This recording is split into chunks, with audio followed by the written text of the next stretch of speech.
we look behind me, you can see the actual tower itself. The whole structure is actually held together in tension. This is one of the worries with this structure, is what happens when we take the tension off on one side, because the tension on all the cables is keeping everything square and together. We're going to cut these two. I'll probably take more on the front side. Cut a single cut out here, and then this back one, as the tower goes over, should bend. Angle iron's got a lot less strength when you bend it down rather than bend it out. Okay, so we're going to use this back and have that as a hinge point. Let's now go and have a look at the guide wires on the western side. As I say, we're going to shoot the western side and try and lay it to the east. These are the guide wires near the bottom tower. There's 3 points of which the guide wires are actually anchored into the ground. And you can see them coming down here, and they go to triangular plates, which then go to C-channel, which is then held in concrete. Okay, the C-channel at the bottom here is what we're going to cut, and we're looking at the back end of it at the moment. So what we're going to have to do to turn this into a plate is cut out the sides on the C-channel, so we can put a shape charge across there and cut it.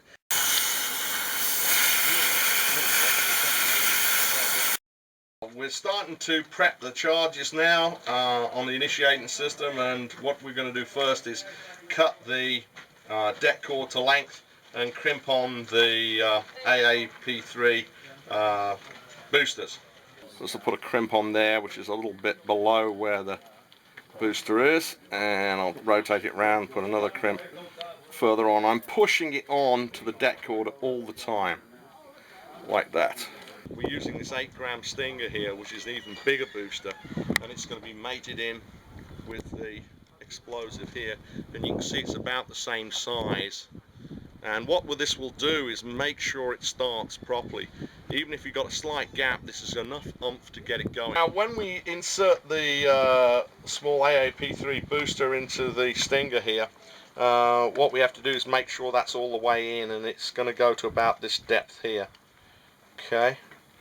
And it takes a lot of pressure. I've already found a couple that weren't all the way in. See, if I've got it like that, you might think it's all the way in, but it's not. There's going to be a gap of that much, and that puts into question whether it's going to fire. So when we do this, we always make sure these are in all the way, so we have explosive contact to explosive.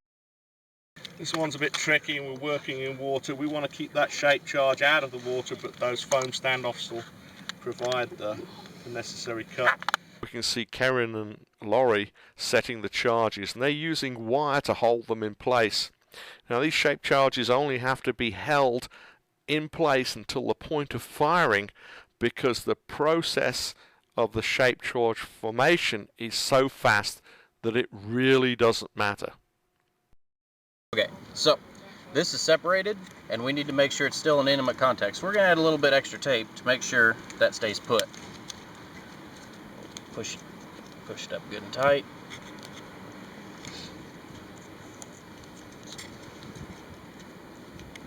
There we go. We're going to need to check the rest of our charges to make sure they're in good shape too. As we're rolling out the deck cord to make a ring main, it's going to be in a big circle, so it actually goes all the way around and gives us a redundant path.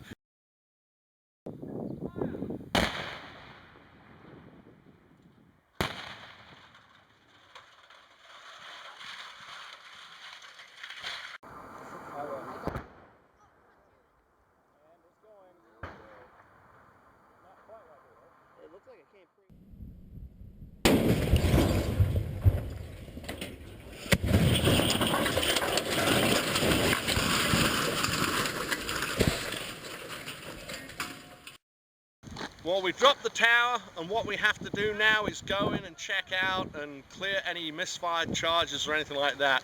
And it's something that's very, very important to do so that nobody else is put at risk.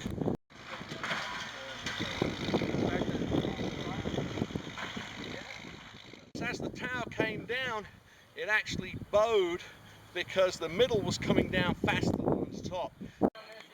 This shows you how precise shaped charges are.